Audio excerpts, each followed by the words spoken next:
자, 14번 문제, 이것도 별표 한번 해주시고요. 계산 문제. 올해도 계산 문제 나올 건데, 오피스텔 아니면 상가 쪽이 좀 유력해 보여요. 오피스텔 아니면 상가 쪽. 오늘은, 상가 먼저 한번 해보고요. 요거 참, 전속중개 계약 문제구나. 요거 일단 풀고, 요것도 원래 별표 해야 돼요. 이거 되게 중요한 얘기고. 일단 이제 상가 계산 문제는 다시 보고. 자, 개공갑과 의뢰인을은 전속중개 계약에 합의를 하고 계약서를 썼습니다. 이후 전속중개 계약의 유효기간 내에 을이 채색을 좀 하죠. 스스로 발견한 상대방과 직접 거래한 경우까지 채색. 스스로 발견한 상대방과 직접 거래한 경우까지 채색.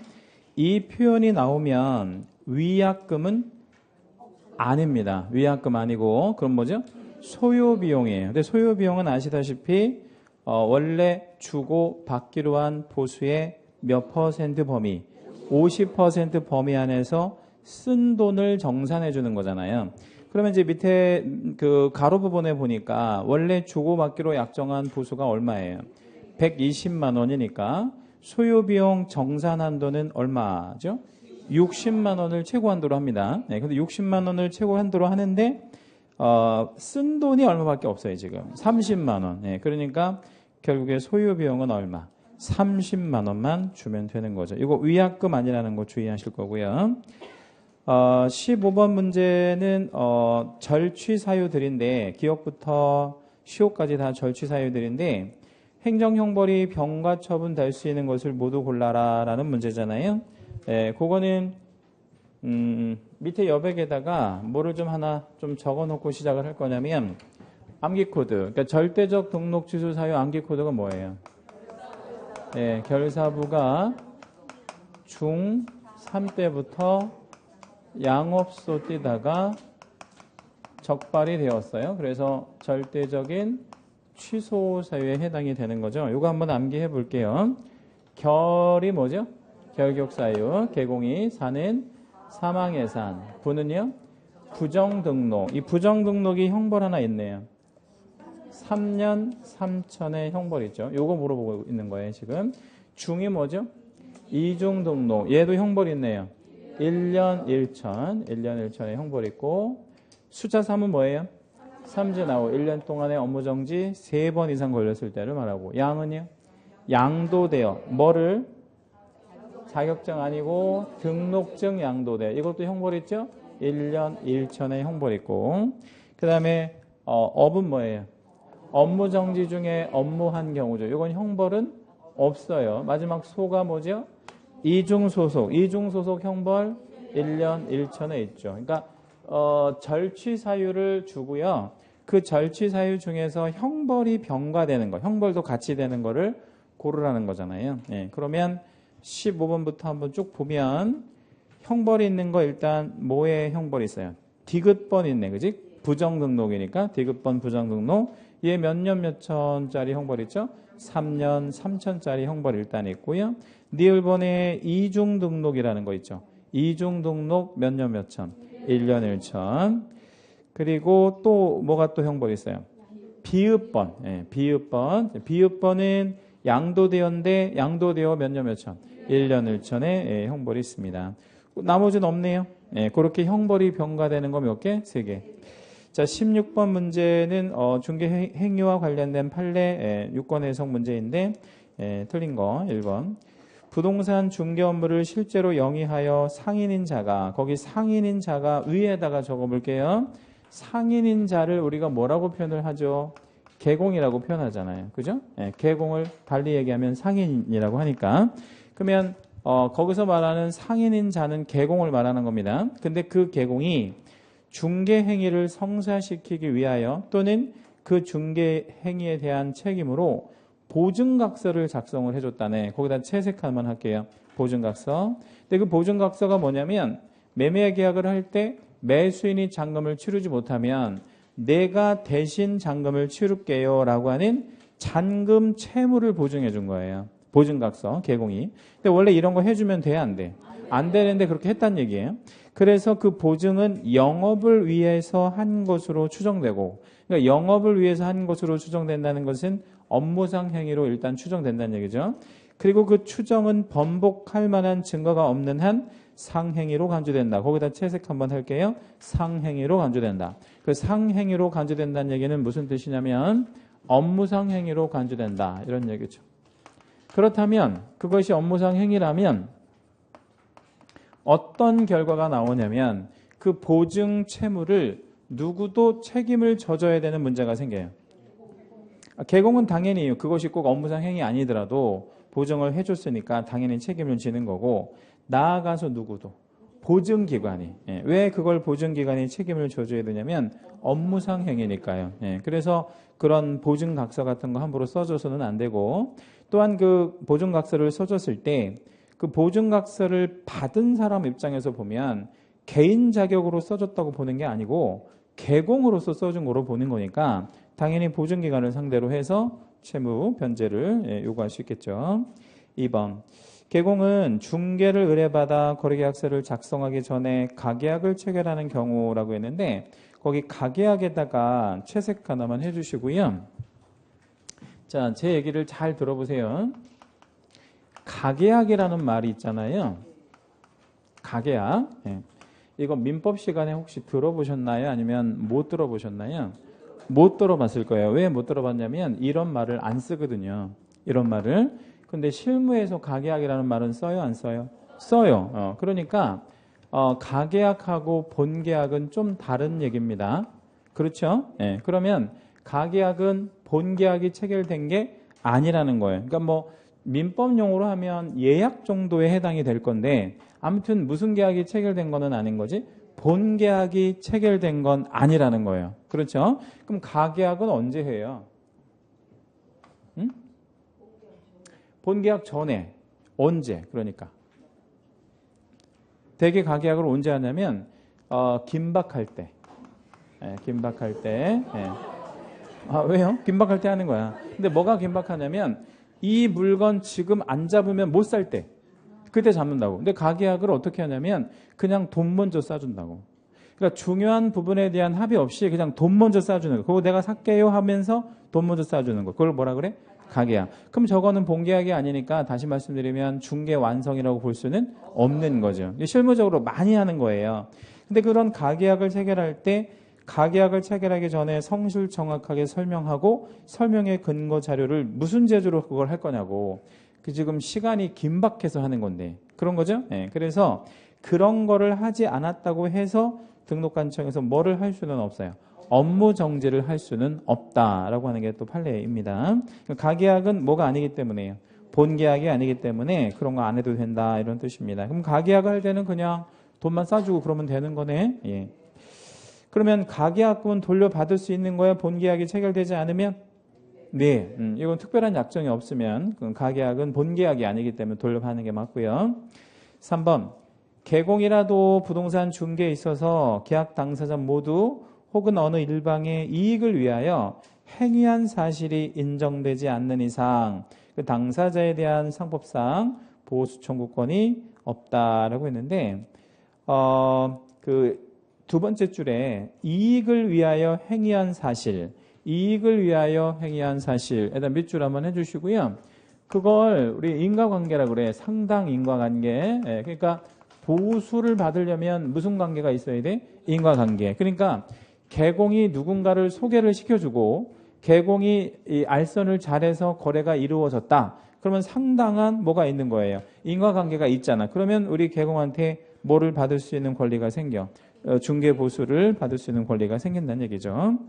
4번은 밑으로 쭉 빼가지고요. 사례를 하나 좀 적어 놓아 볼게요. 4번은 좀 어려운 말이라서 그림 하나만 그려 놓을게요. 자, 이런 사례가 실무적으로 자주 발생하는데 누구랑 누가 임대차 계약을 체결했냐면 임대인과 임차인이 임대차 계약을 체결을 했습니다. 그런데 갑자기 임차인이 지방으로 발령이 나서 임대차 계약을 중도에 해지해야 할 사유가 발생이 된 거예요. 중도 해지 사유가 발생이 된 거예요. 그러면 누구한테 전화를 할 수밖에 없어요, 이제. 임대인한테 전화해서, 죄송한데 제가 좀 그 지방에 발령 나서 좀 이사를 가야 될 것 같아요. 이렇게 얘기했거든요. 그러면 임대인은 좋은 사람이에요. 그럼 좋은 사람이면 뭐라고 얘기해 줄까요? 뭐라고 해 줄 것 같아? 놓고 나가라고. 그죠? 네, 놓고 나가라는 게 뭔 말이에요? 너가 있는 자리에 임차인 한 명 들여놓고 나가. 이런 얘기잖아요. 그게 가장 최선이잖아요. 그렇게 이제 해서 임차인은 개공한테 가가지고요. 의뢰를 한 거예요. 무슨 의뢰를 했을까요? 나 이만저만해서 이사 가야 되니까 새로운 임차인 한 명 소개시켜 주세요라고 이제 의뢰를 한 거죠. 그리고 이제 사전에 개공한테는 임차인이 한 명 있었어요. 집을 구하는 임차인이 한 명 있었는데 이 임차인도 개공한테 의뢰를 하기는 마찬가지예요. 자, 그런데 이 임차인을 새로 들어올 임차인을 임차인한테 기존 임차인한테 소개시켜줘야 돼? 아니면 임대인한테 소개를 시켜줘야 돼? 임대인한테. 그래서 이제 요렇게 계약을 한 거예요. 요렇게 무슨 계약을 체결을 했어요? 임대차 계약을. 그렇죠? 네, 그럼 이게 임대차 계약이 중개가 완성이 된 거지. 자, 여기서 이제 우리가 중개 보수 부분을 한번 생각해 볼게요. 개공은 임차인한테, 새로 들어오는 임차인한테 보수를 받을 수 있다. 왜? 의뢰를 받아서 중개를 완성시켜 주니까 전형적인 보수 청구권이 발생이 된 거죠. 그죠? 그래서 행사할 수 있는 것이고요. 자, 그러면 어려운 표현이 될 수 있는데 얘한테 보수를 달라고 할 수 있다, 없다? 잘 생각해 보세요. 없죠. 자, 왜 없을까요? 얘가 계약을 하지 않았어요. 얘는 거래 당사자가 아니라고. 얘는 거래 당사자가 아니니까 얘한테 해준 게 중개가 아니라는 거야. 당사자가 아니니까. 그러면 그럼 얘한테 받아야 되겠네? 얘한테 보수를 청구할 수 없어요. 왜 얘한테 보수를 청구할 수 없을까요? 의뢰하지 않았기 때문에. 중개 의뢰가 없으면 보수는 못 받아요. 그러면 지금 누구한테도 못 받고 임차인한테도 못 받고 임대인한테도 받을 수 없는 사례이죠. 이런 사례가 자주 발생하거든요. 그러면 보수 받으려면 이쪽 보수 받으려면 어떻게 진행을 해야 돼요? 처음에 얘한테 의뢰를 받을 때 누구한테 이제 임대인한테 물어봐야지. 이만저만해서 계약이 이루어지면 보수는 누가 낼 거냐고 물어봐야 되겠죠. 누가 낼 거냐고. 원래는 얘가 내야 되잖아. 근데 얘가 의뢰인이 아니니까 못 받잖아요. 그러면 얘는 얘한테 받아서 주든가 아니면 임대인이 얘하고 알아서 하라고 하든가 할 거 아니에요. 그러면 얘하고 이제 따로 계약해야지. 너가 계약의 당사자는 아니지만 이만저만해서 내가 중개를 완성해주면 너가 보수를 부담하는 걸로 한다라는 중개계약서를 쓰고 진행해야 된다는 얘기죠. 그러니까 그런 말 없이 진행하면 얘랑 얘는 보수를 받을 수 없는 겁니다. 얘한테는 왜 못 받아? 당사자가 아니라서 못 받고 얘는요 의뢰를 한 적이 없기 때문에 못 받는다 이런 얘기입니다. 판례가 그런 얘기죠. 4번 한번 읽어드리면 임차인이 임대차 기간 만료되기 전에 개공에게 새로운 임대차 계약에 대한 중개를 의뢰할 때 그 임차인은 중개부수를 부담하는 의뢰인에 해당하지 않는다. 얘가 대항사자가 아니니까요. 5번 공인된 중개사나 신뢰성 있는 중개기관을 통하지 않고 개인적으로 토지 거래를 하는 경우에 그러니까 개공 통하지 않고 개인적으로 토지를 거래하는데 매매계약 목적물의 특정에 대하여는 스스로의 책임으로 토지대장, 임야도 등의 공적인 자료, 기타 공신력 있는 객관적 자료에 의하여 그 토지가 과연 그가 매수를 원하는 토지인지를 확인해야 할 최소한의 주의 의무가 있다. 5번 문항을 조금 쉽게 말씀드리면 누구를 통하지 않았을 때는요. 개공을 통하지 않았을 때는 본인 스스로가 물건 확인을 철저히 해야 될 최소한의 의무가 있다. 이런 얘기입니다. 이걸 거꾸로 좀 바꿔보면 누구를 통해서 거래하는 경우라면 개공을 통해서 거래하는 경우라면 물건 확인은 누가 해줘야 돼? 그건 개공이 당연히 해주는 거죠. 17번 문제. 자, 17번 문제 좀 생소하셨을 건데, 요거는 이제, 뭐랄까요, 좀 소개해 드리는 겁니다. 그동안 이제 말씀드리지 않았을 수도 있고요. 한 번 정도 얘기했던 것 같긴 한데, 아무튼 그 17번 문제의 1번부터 5번 항목이 전부 얼마 이하의 과태료 사유들이냐면 500만 원 이하의 과태료 사유들은 다 맞아요. 그런데 보통 과태료를 10,000원 단위로 부과하거든요. 10,000원 단위로. 그럼 10,000원, 20,000원 이렇게 부과하는 건데 500만 원 이하면 그 구간이 몇 구간이나 있는 거예요. 무려 500구간이나 있는 거잖아. 10,000원 단위로 부과하니까 10,000원에서부터 500만 원까지. 그러면 500만 원 이하면 500구간이 있으니까 이게 너무나 좀 우리가 불확실하잖아요. 얼마를 받을 건지. 그리고 누구도 이게 정확한 기준이 좀 필요할 것 같아요. 그 부과하는 공무원도 이게 필요하잖아. 그래서 이게 그 시행령으로 다 정해져 있는데 세부적인 부과 기준 금액을 물어보는 거예요. 그러니까 법률에는 이런 식의 문제는 잘 나오지는 않지만 혹시 나올 수 있기 때문에 지금 말씀드리는 거고요. 거기 이제 문제를 한번 다 풀어보고 간단히 정리를 다시 해드릴게요. 일단 1번 문항은 일단 넘어가고 2번부터 볼게요. 운영 규정의 승인이나 변경 승인을 얻지 아니하거나 운영 규정 내용을 위반한 거래 정보망을 운영한 경우, 그러니까 거래 정보 사업자가 운영 규정을 위반해서 거래 정보를 운영하면 원래가 500만 원 이하잖아요. 근데 세부적인 기준이 얼마냐면 400만 원이에요. 그러니까 거기 끝에다 한번 가로 하나 열어주시고요. 그냥 세부적인 기준이 얼마라고요? 400만 원. 그럼 400만 원이면 얼마 이하야? 500만 원 이하니까 관계 공무원은 이런 경우에 얼마를 하는 게 맞아? 그냥 400만 원을 하는 거야. 누구한테 물어보는 게 아니라 그냥 400만 원을 하도록 정해져 있단 말이에요. 3번에 역시 우리 그 협회에 대해서 시정명령을 내렸는데 이것도 이행하지 않았다. 그럼 이것도 세부 기준이 얼마냐면 400만 원이에요. 그리고 4번에 보면 역시 개선명령 이행하지 않은 협회도 세부 기준은 400만 원입니다. 그리고 5번 문항에만 따로 별표를 좀 하나 해 주실 거고요. 그 5번 문항 때문에 그 문제를 지금 만든 거고요. 여백에다 하나 적어놔 볼게요. 확인 설명은 어떻게 하고 어떻게 해야 되죠? 확인 설명을 어떻게 하고 어떻게 해야 돼? 성실 정확하게 설명하면서 근거 자료 제시. 그럼 그게 하나야, 두 개? 두 개지, 의무 자체가. 그래서 이거를 구분을 이렇게 하세요. 한 개 위반했을 때와 두 개를 위반했을 때에 따라서 제재가 좀 달라. 그러니까 기준점이. 그래서 확인 설명만 안 했고 근거 자료 제시했다. 반대로 확인 설명은 제대로 했는데 근거 자료를 제시하지 않았다. 뭐 둘 중에 하나만 안 했어요. 또는 둘 다 안 할 수도 있고 그렇잖아요. 그러면 하나를 위반하게 되면 뭐든지 하나를 위반하면 기준은 얼마냐면 400만 원이고 둘 다 안 하면 확인 설명, 근거 자료 이거 다 안 하면 얼마? 500만 원. 이렇게 세부 기준이 정해져 있는데 요거는 좀 알고 계시라고. 왜냐하면 확인 설명 자체가 중요하기 때문에 출제가 충분히 가능할 수 있어요. 이렇게 물어본 적은 한 번도 없는데 이렇게 물어본다면 좋은 문제가 될 수 있다는 얘기예요.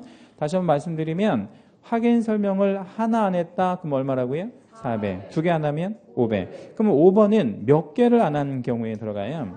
하나 안 했잖아요. 근거 자료는 제시했다 그랬으니까 한 개만 아는 거니까 세부적인 기준은 얼마야? 400이에요. 그러면 2번부터 5번까지 세부 기준은 다 400이죠. 예. 근데 이제 1번이 뭐냐면 연수 교육을 안 받았다는 얘기잖아요. 네, 그거는 숫자는 그렇게 중요하지 않고 개념 정도만 알고 계실 건데 연수 교육을 미이수했다 이거예요.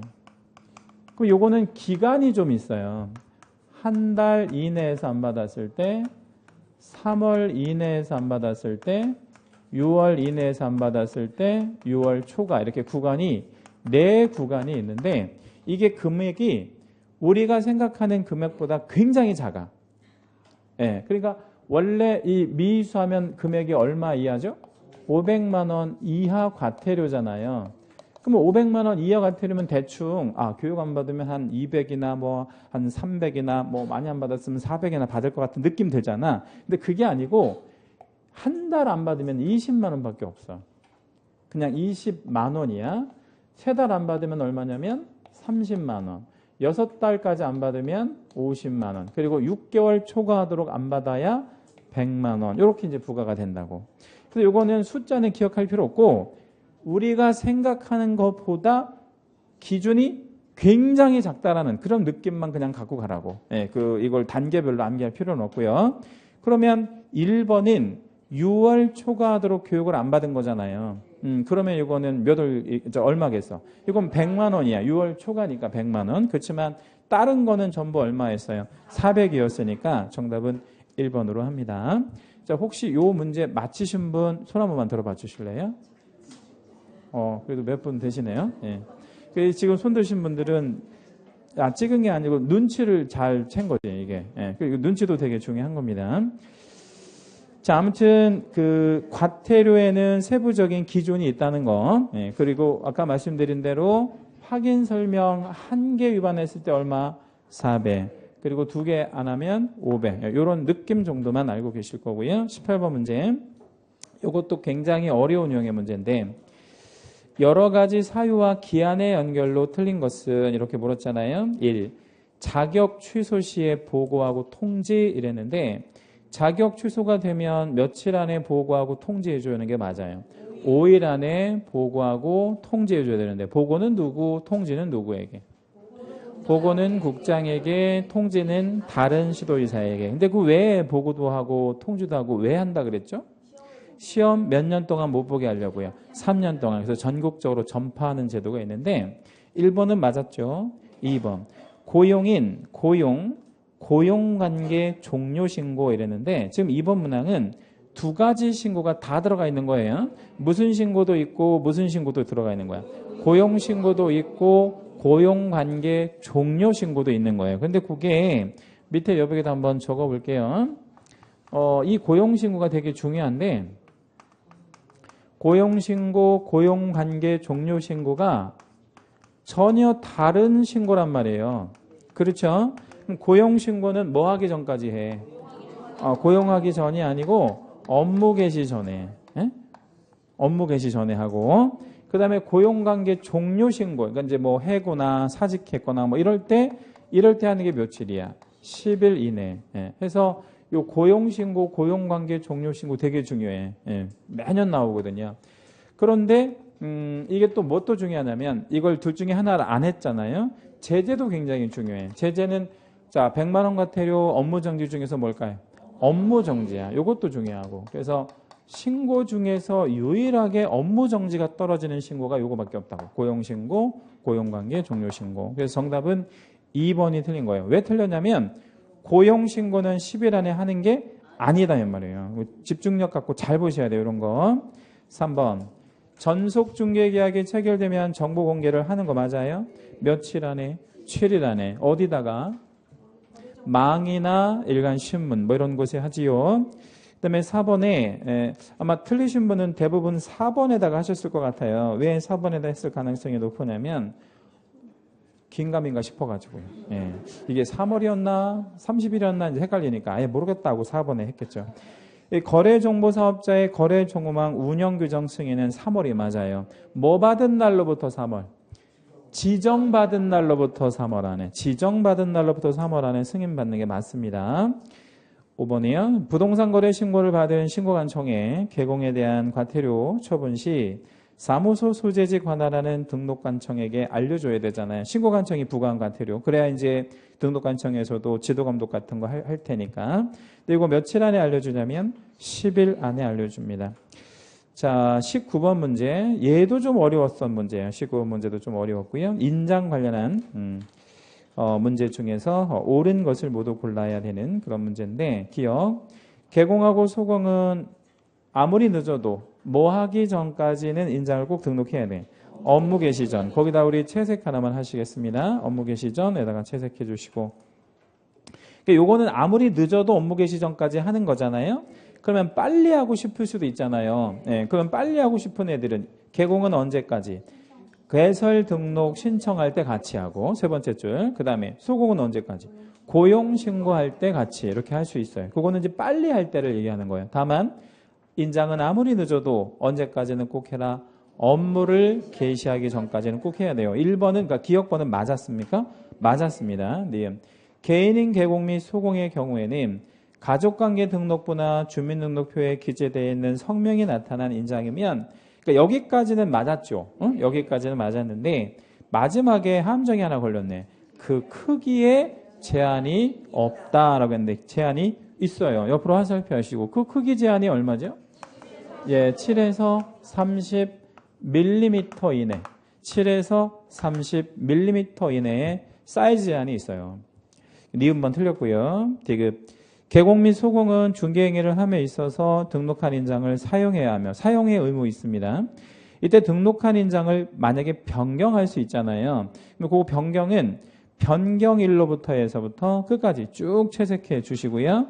요거 함정이 되게 잘 걸리는 함정이 하나 걸렸는데, 일단 변경일로부터 7일은 맞아요. 그 7일도 함정 잘 걸려. 10일 뭐 이런 식으로 잘 걸리는데 주의하실 거고, 그리고 그 7일 안에 변경된 인장을 등록관청에 신고하는 게 아니라 등록하는 거예요.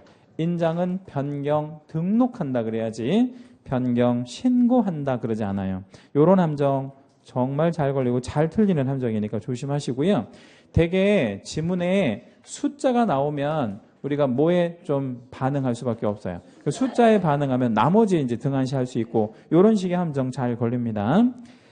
리을, 법인인 개공의 인장 등록. 그러니까 법인은 어떤 인장을 등록할 거냐면 두 번째 줄, 무슨 인장을 등록할 거예요?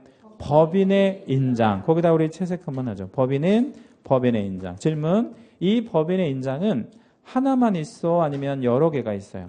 단 하나. 이건 이 인감도장이야. 인감도장. 법인의 인감도장. 따라서 최초 등록이나 변경 등록할 때나 무조건 뭐를 제출하는 걸로 가름해요? 인감증명서 제출로 가름. 거기도 채색하시겠습니다. 인감증명서 제출로 가름. 그 인감증명서 제출로 가름하는 거는 법인만 가능합니다. 왜 법인만 가능하냐면 개인들은 무슨 도장을 등록하지 않아요? 인감도장을 등록하지 않으니까 법인만 가름하는 제도가 있어요. 리을번 정확히 맞았습니다. 미음. 법인의 분사무소에서 사용할 인장의 경우에는 상업등기 규칙에 따라 법인이 보증하는, 거기 법인이 보증하는 에서부터 끝까지 역시 채색해 주시고, 거기는 별표도 한번 잡을게요. 함정이 두 군데나 걸렸습니다. 자, 뭐가 함정이죠? 일단 법인이 보증할 수가 없잖아요. 법인이 사람이 아닌데 어떻게 보증을 하겠어? 그러면 누가? 대표자가 보증하는 이라고 들어가는 게 맞고, 대표자가 보증하는. 그리고 또 하나, 하여야 한다 아니고 할 수 있다. 왜냐하면 분사무소의 인장 등록은 선택성이 있잖아, 아시다시피. 한번 적어볼까요? 우리 분사무소 인장은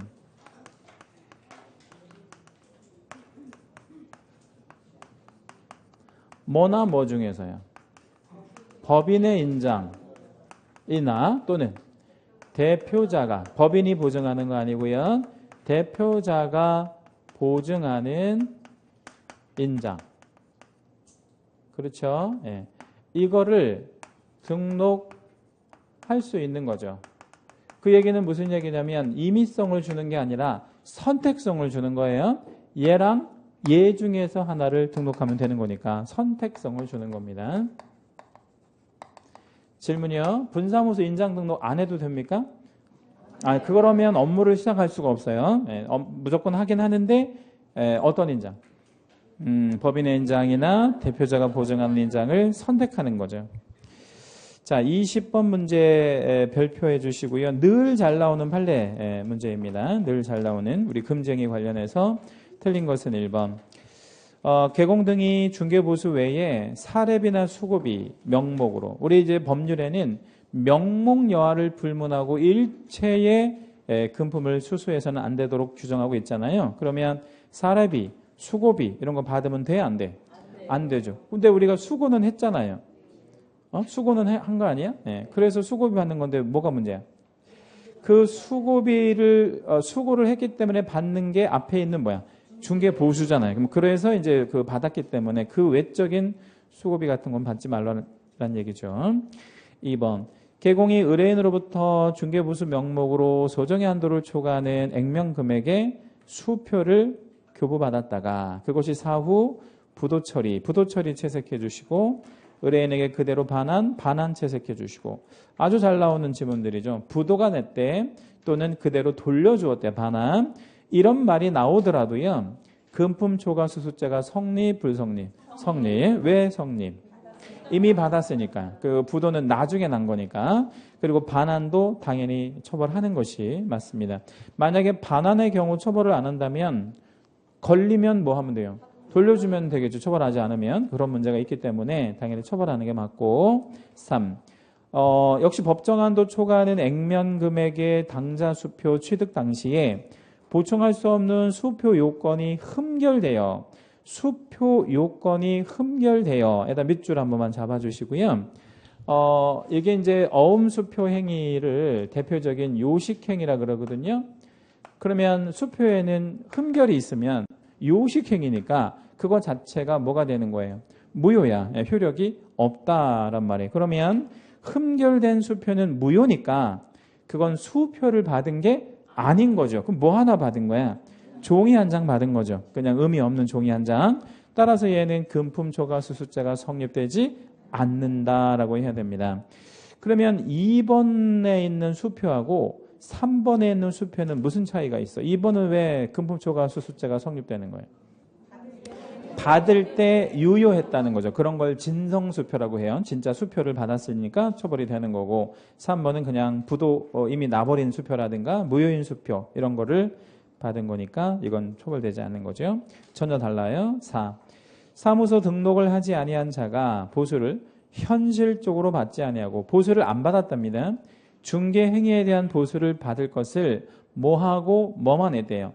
약속 요구만 했대. 그것도 두 개 다 채색하겠습니다. 약속 요구. 자, 그럼 질문. 약속만 하고 요구만 했잖아요. 그러면 받은 거예요? 안 받은 거예요? 안 받은 거죠, 당연히. 그러면 안 받았기 때문에 보수를 받지 않았잖아요.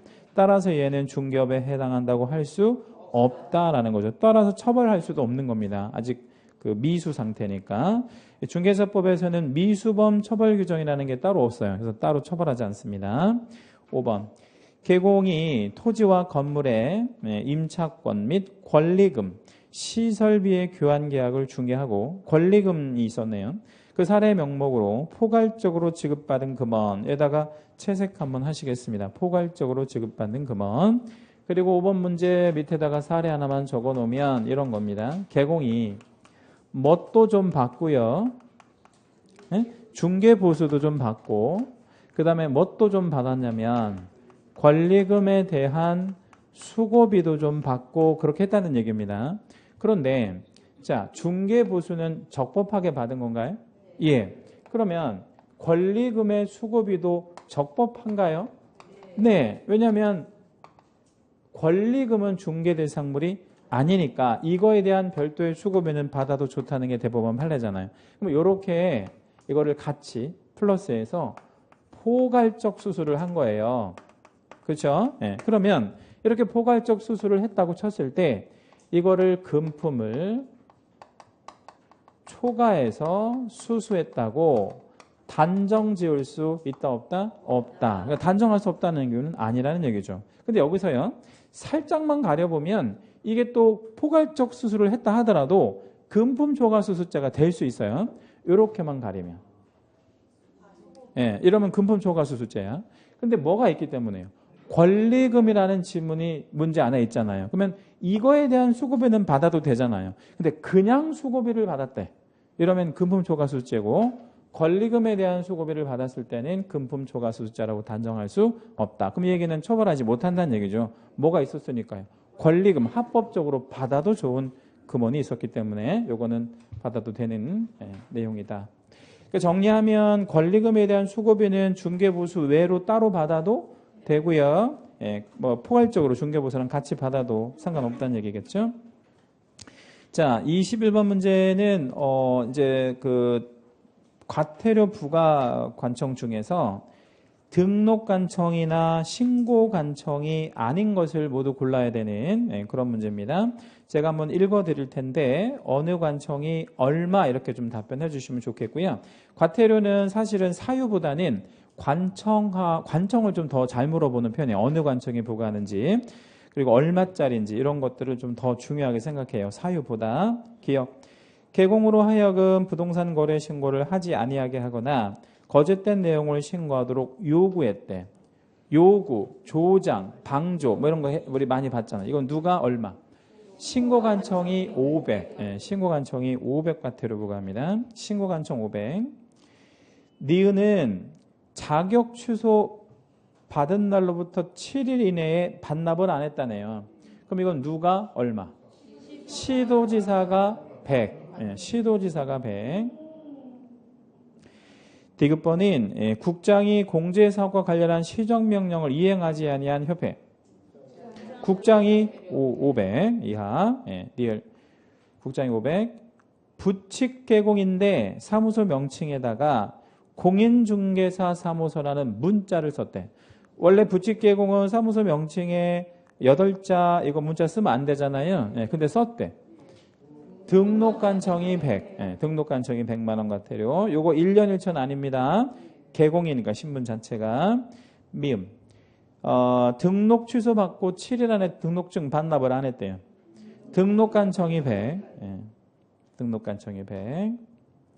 비읍번에다가 따로 별표 하나만 하시겠습니다. 비읍번. 비읍번은 거짓 신고를 했대. 부동산 거래 신고를. 그러면 누가 얼마. 이 얼마가 되게 중요해.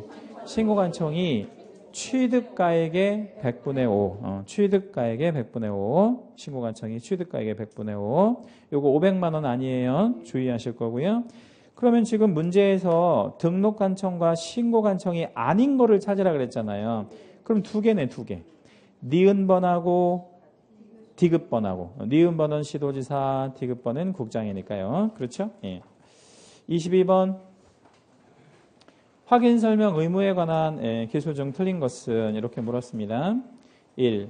이전 의뢰인의 요청이 있는 경우에 개공은 중개대상물의 권리관계 등의 확인에 소요되는 실비를 이전 의뢰인에게 거래계약 체결과 무관하게 청구할 수 있다라고 했는데 1번이 맞다 틀렸다를 이렇게 판단할 때 조금 신경 쓰이는 지문이 하나 있었을 거예요. 그렇죠?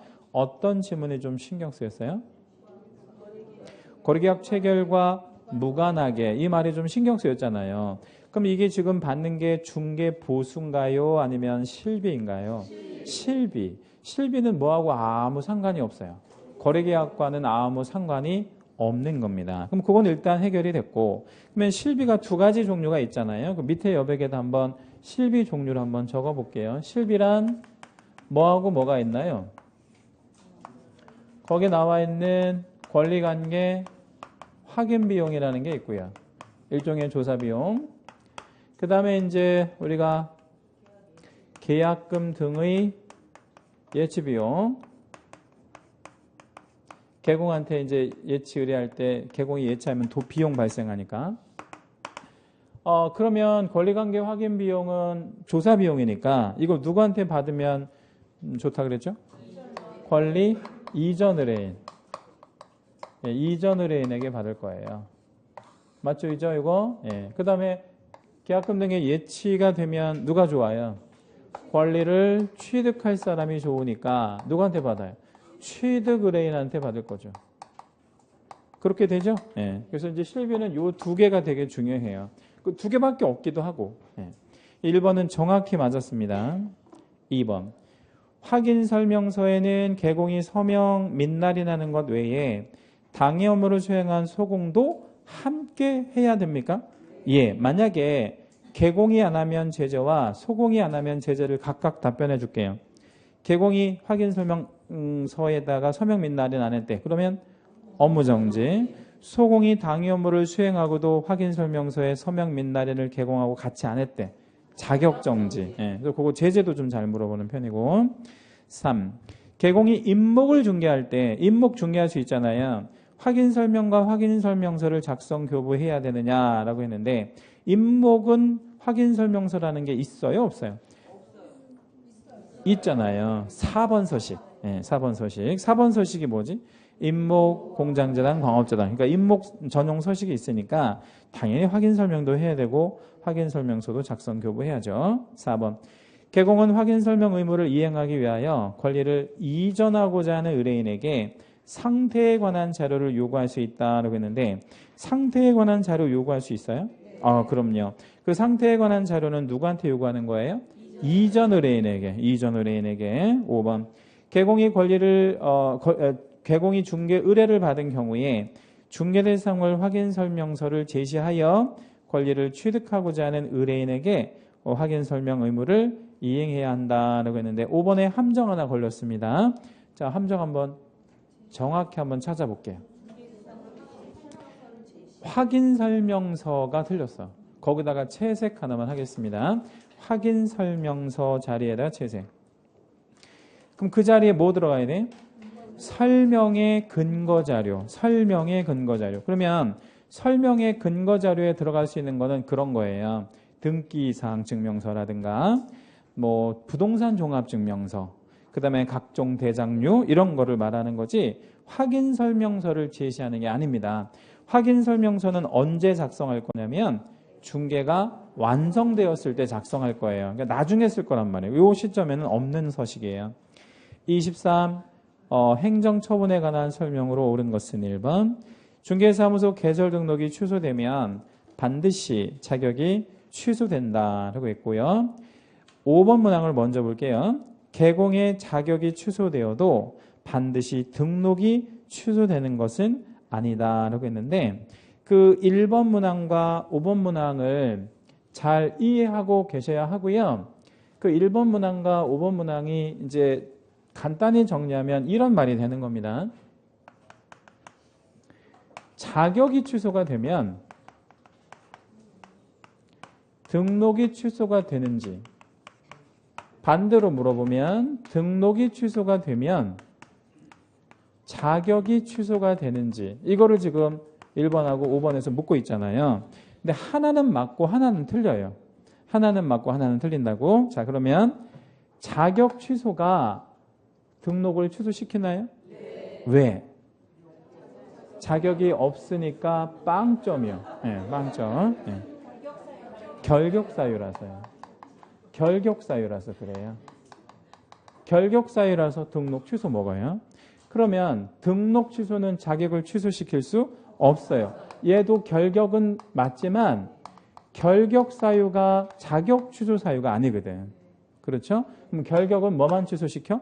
등록만 취소시키지 결격이라고 해서 자격을 취소시키지는 않는다고. 요거는 구분을 좀 할 줄 아셔야 돼. 자격 취소는 등록을 취소시키지만 등록 취소는 자격을 취소시키지 못한다. 결국에 1번도 틀렸고요. 5번도 틀렸습니다. 2번. 시도지사는 자격 취소 처분을 하면 5일 안에 이를 장관에게 보고하고 다른 시도지사에게 통지해야 한다. 그러야 된다 그랬죠. 거기 밑줄을 한번 쭉 잡을게요. 두 번째 줄. 국장에서부터 다른 시도지사까지 연결 밑줄 해주시고요. 연결해서 밑줄 해주시고 얘네를 합쳐서 부르는 말이 있어요. 7자. 국장이랑 시도지사랑 합쳐서 부르는 말 7자. 시험 시행 기관장. 시험 시행 기관장이라고 해요. 시험 시행 기관장. 그래서 시험 시행 기관장한테 알려줘야 돼요. 그래야 시험을 3년 동안 못 보게 하니까. 그렇죠? 네. 2번이 정답이에요. 네, 3. 자격 취소는 자격증을 교부한 시도지사 또는 사무소 소재직 관할하는 시도지사가 할 수 있다 그랬는데 3번은 말도 안 되는 소리입니다. 왜 말도 안 되는 소리예요? 자격 취소를 아무나 하는 게 아니거든요. 그럼 자격 취소는 오로지 누구만 해야 돼? 교부한 시도지사만 해야 돼. 사무소 쪽에서는 할 수 없어요. 4. 등록관청이 등록 취소 처분을 행한 때 지체 없이 관할 시도지사에게 보고해야 한다라고 했는데 등록 취소는 보고 제도가 없어요. 자, 다시 등록 취소는 무슨 제도가 없다고요? 보고 제도가 없습니다. 등록 취소는 그냥 취소하면 끝. 이후 제도가 없죠. 자, 24번 문제 내려갈게요. 중개계약과 관련한 다음의 설명 중 틀린 거 1번. 중개계약은 유상이 원칙인 점에서 우리 중개계약은 개공이 당사자니까 유상을 원칙으로 할 수밖에 없는데 위임계약은 신뢰관계를 기초로 하는 법률관계이기 때문에 무상을 또 원칙으로 해요. 그래서 차이점이 있습니다. 판례는 중개의뢰계약을 위임과 유사한 것으로 보아 개공에게도 그 개공에게도에서부터 끝까지 쭉 채색해 주시고요. 그거 별표 하나만 잡을게요. 28회 작년 본시험에 그 지문이 나왔거든요. 그래서 결국에 개공한테 무슨 의무가 있다는 겁니까? 선량한 관리자의 주의 의무가 있다. 그런데 그게 왜 중요하냐면 그게 명문의 의무 아니면 비명문의 의무? 비명문. 예. 근데 왜 그런 의무가 있는 거라고 그랬죠? 판례. 예. 판례상 의무. 이렇게 이해해 주실 거예요. 그래서 유일하게 판례 때문에 개공이 부담하는 의무가 바로 무슨 의무예요? 선관 주의 의무가 되는 거죠. 2번 중개계약이 체결되면 의뢰인은 중개보수를 지불해야 할 의무를 부담하며 단락 한번 끊어주시고요. 개공은 양 당사자 간의 거래계약 체결을 성립시킬 의무를 부담하므로 다시 한번 단락을 끊고요. 결론 쌍무계약에 해당한다. 지금 세 단락이 됐잖아요. 자, 첫 번째 단락 OX.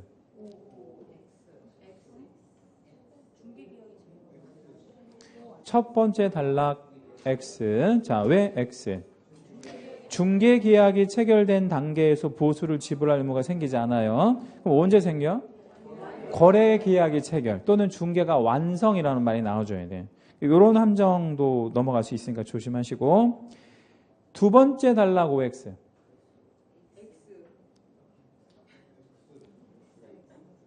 우리가 거래계약을 성립시킬 의무가 있대요. 그런 의무 없잖아 절대. X. 둘 다 틀렸습니다. 근데 세 번째 단락의 쌍무계약은 맞는데 그 전제가 전혀 잘못된 거예요. 전제가. 그래서 일단은 뭐 우리 중개 의뢰인 같은 경우에는 나중에 이제 완성이 되면 보수 지불 의무가 생기고 또 우리가 완성이 된다면 그 여러 가지를 작성, 교부, 뭐 보존해줘야 될 의무가 또 생기니까 쌍무계약은 맞지만 일단 첫 번째는 시점이 잘못됐고 두 번째 단락은 우리가 거래를 뭐 할 의무는 없어요. 성립시킬, 완성시킬 의무가 있는 것은 아닌 거죠. 3번 의뢰인은 의뢰 내용을 명확하게 하기 위하여 필요한 경우에 개공에게 일반 중개계약서의 작성을 요청할 수 있을까요? 네. 4번 중개계약은 당사자의 체결 여부가 자유이므로 임의계약에 속한다. 그 말은 손님이 물건 하나를 가져왔는데 그 물건 안 팔아주고 싶다 이 말이에요. 약간 좀 뭐 문제가 있을 것 같아. 그럼 그거 접수 안 해도 됩니까? 아니면 반드시 접수해야 됩니까? 접수 안 해도 되죠. 임의계약이라는 얘기는 그 뜻이고요. 5번 중개계약 중 전속중개계약의 경우 반드시 표준서식을 사용하여 체결해야 하는 법률적 의무가 있으나 일단 거기까지 맞죠. 근데 그 법률적 의무에다가 밑줄 하나만 해주시고요. 그 의무가 공법상 강행 규정이면서요. 단속 규정이라고 새겨주시면 됩니다. 그러니까 단속 규정이라는 것은 그거 위반하면 뭐는 받아? 처벌은 받아요. 그러나 원인계약 자체가 무효이거나 불성립되는 것은 아닙니다. 그래서 전속중개계약을 구두로 해도 유효해요. 유효하지만 업무정지 받을 수 있겠죠. 왜냐하면 계약서 안 썼으니까. 결론, 전속중개계약도 요식, 분료식, 분료식에 해당한다. 이렇게 들어가야 되고요. 25번은요. 매수신청 대리 등록을 한 개공의 금지행위에 해당하지 않는 것은 이렇게 물었는데 그 25번에 그 밑줄 한 번만 잡을 거 어디다 잡을 거냐면 매수신청 쪽에서부터 금지행위까지 밑줄 한번 쭉 잡고요. 그 금지행위는 경매 관련한 금지행위인데 이게 예시적 규정이거든요. 그럼 예시적 규정이라는 건 무슨 의미일까요? 엄청 많아. 몇 개인지 알 수가 없어. 그러니까 이렇게 나오면, 그러니까 25번처럼 문제가 나오면 암기해서 푸는 문제가 아니라 5개 문항 중에서 하나는 해도 되는 경우를 줄 거란 말이에요. 그거 찾으면 답이야. 다시요. 매수신청 대리업 금지행위는 예시적 열거 규정이라서 워낙 많아요. 몇 개인지 알 수가 없어. 그럼 혹시 문제가 나오면 5개 중에서 유일하게 하나는 해도 되는 거를 줄 거란 말이에요. 해도 되는 거. 그럼 그게 답이에요. 1번 동일 의뢰인에게. 그럼 사람은 한 명이죠.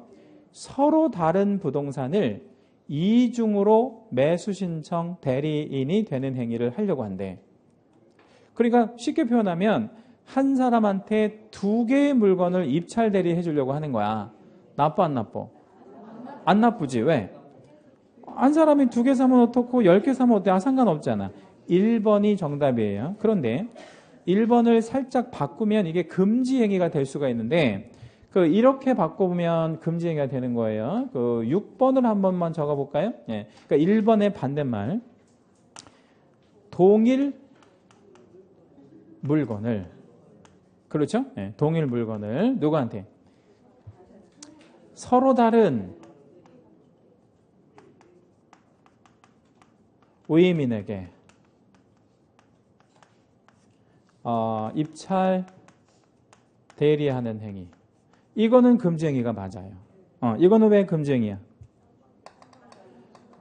이제 일종의 쌍방대리라고 볼 수 있는 건데, 왜냐면 물건이 하나잖아요. 물건이 하나인데 서로 다른이라는 건 이해관계가 다르잖아. 근데 서로 다른 우이민에게 입찰 대리를 같이 해주면 둘 중에 한 명은 어떻게 돼? 떨어질 거잖아요. 둘 중에 한 명은 떨어질 거 아니에요? 그래서 이런 거는 금지행위라고 한다. 그러니까 요거를 살짝 바꿔서 낸 게 1번 문항입니다. 다시 한번 말씀드리면 매수신청 대리 파트에서 금지행위가 혹시라도 나오면 5개 문항 중에서 하나는 해도 되는 거를 줄 거고 그게 정답이 되는 거예요. 자, 2번은 해도 되는지 볼게요. 매수신청 대리인이 된 사건에 있어서 개공 자신이 매수신청인으로서 매수신청을 하는 행위. 이게 무슨 거냐면 물건을 조사했는데 물건이 굉장히 뭐예요? 좋아. 그래서 손님 제껴놓고 자기도 들어가는 거죠. 그럼 손님은 떨어질 거 아니에요. 그래서 이거는 금지행위가 되는 거고요. 3. 이중으로 매수신청 대리 등록 신청을 하는 행위. 이것도 하면 안 되겠죠. 금지행위. 4번 명의대여하거나 뭐 그걸 사용하는 행위도 당연히 해서는 안 되겠고 5번 사건카드나 확인설명서를 호의로 기재하거나 필수적 기재사항을 누락하는 행위도 딱 봐도 하면 안 되겠죠? 네, 금지행위입니다. 26번 문제 별표 한번 해주시고요. 아까 이제 말씀드린 대로 보수 계산 문제가 오피스텔 아니면 상가 쪽에서 한번 나올 거라고 말씀드렸고요. 작년에 계산 문제가 안 나왔는데 작년 계산 문제가 안 나온 게 15년 만에 처음이었어요. 작년에 안 나온 게. 그럼 올해도 안 나올까요? 올해는 나올까요? 올해는 무조건 나올 거예요. 계산 문제가. 네, 그래서 이제 오피스텔 아니면 상가인데 이 26번 문제에 걸릴 수 있는 함정은 다 걸렸어요. 상당히 어려운 유형의 문제였습니다. 일단 몇 군데 채색을 한번 해볼게요. 함정에다가. 첫째, 문제 끝에 보면 총액은 얼마인가 이렇게 물었잖아요. 거기다가 일단 채색 한번 해주시고 이게 함정인 게 왜 곱하기 2를 해야 돼? 왜 곱하기 2 해야 돼요? 총액이니까 양쪽에서 받으라는 거를 찾으라는 거니까.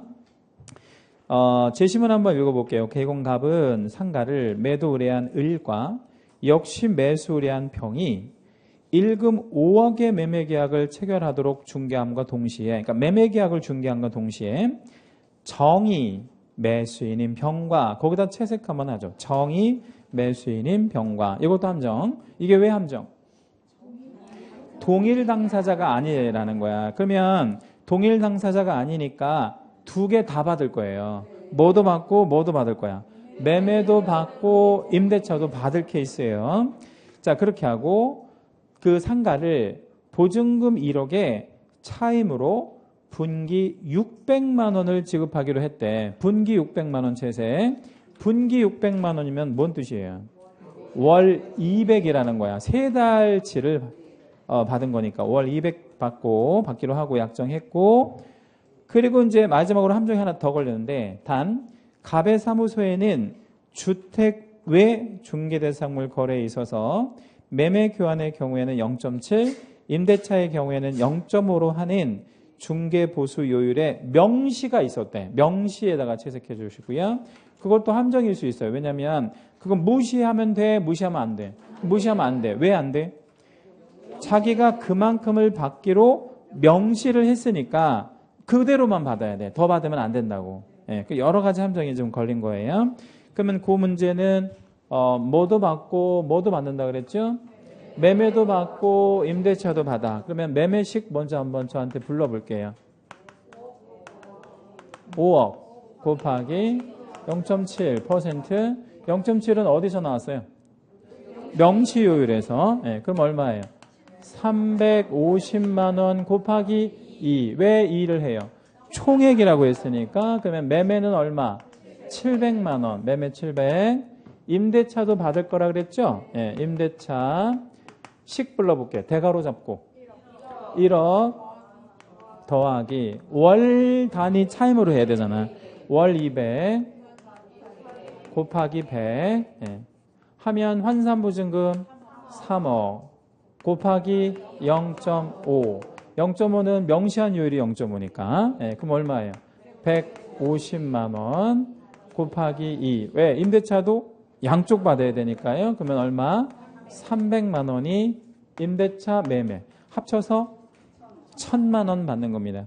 그러니까 1번으로 하신 분은 그 문제를 뭐라고 읽은 거야? 그러니까 동일 당사자라고 읽은 거지. 예. 근데 1번 아니고 4번이 정답이 됩니다. 이해되셨죠? 자, 27번까지 갈게요. 27번 문제는 별표 하나만 해주시고요. 문제를 잘 독해하면 답은 굉장히 쉬워요. 문제에서 뭐라고 했냐면 개공에게 업무 정지 처분을 명할 수 있는 경우로 틀린 것은 이랬잖아. 그쵸? 네. 그럼 맨 끝에다가 가로 한번 열어볼까요? 못 찾으면 답이야. 절취나, 그렇죠? 절취나 과태료 찾으면 그게 답이지. 다시요. 절취를 찾거나 과태료를 찾으면 그게 답이라고. 왜? 절취하고 과태료는 뭐를 하면 안 돼? 업무 정지를 하면 안 되잖아. 근데 문제에서 원하는 게 뭐야? 업무 정지를 못하는 걸 찾으라고 그랬으니까 뭐 아니면 뭐 찾으면 그게 답이야. 절취 아니면 과태료. 그렇게 찾아내면 간단하죠. 뭐. 1번 부칙개공이 업무 범위를 제한 위반했대요. 그러니까 우리 부칙개공이 시도 밖으로 넘어갔다는 얘기예요. 그러면 이게 원래가 뭐야? 업무 정지. 2번 개공의 소공이 금지 행위를 했대. 2번이 조금 어려울 수 있고 중요하고 그런데 소공이 금지 행위 하면 누가 금지 행위를 한 것처럼 돼? 개공이. 그럼 개공이 금지 행위 되면 제재는 상취. 상취면 뭐 되거나 뭐 될 수 있어요? 취소되거나 업무 정지. 업무 정지 가능하네. 그다음에 3번 개공이 인장을 등록하지 않았대. 이게 원래가 업무 정지야. 인장 관련해서 무조건 업무 정지이고요. 4번을 보니까 개공이 업무 정지 중에 업무를 수행했다네. 업무 정지 중에 업무를 수행했대. 절취 사유잖아. 이건 업무 정지를 하면 안 되지. 급을 높여줘야 되잖아요. 4번 정답. 5번 개공이 공개한 물건 중 거래 체결된 중개대상물을 거래정보사업자에게 지체 없이 통보를 해야 돼요? 아니면 안 해도 돼? 해야지. 그러면 통보를 안 했대. 그러면 뭐 업무 정지 뭐 이렇게 받으면 되겠죠. 잠시 쉬었답니다.